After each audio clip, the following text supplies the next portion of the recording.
Көптеген әндердің иесі аға жүз жасаңыз.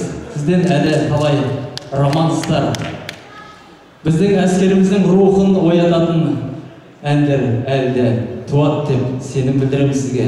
Денсаулық берсін, құтты болсын, елугесіңіз. Мына Қайыржан екеуміздің жаңа романсымыз бір аптада шыққан.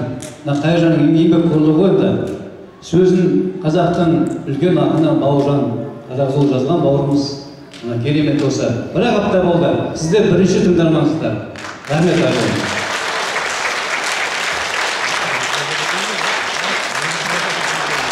Келесі тыңдайтын әндеріңіз Қайрат ағамыздың Сарбаздар әні. Қалдыңыздар.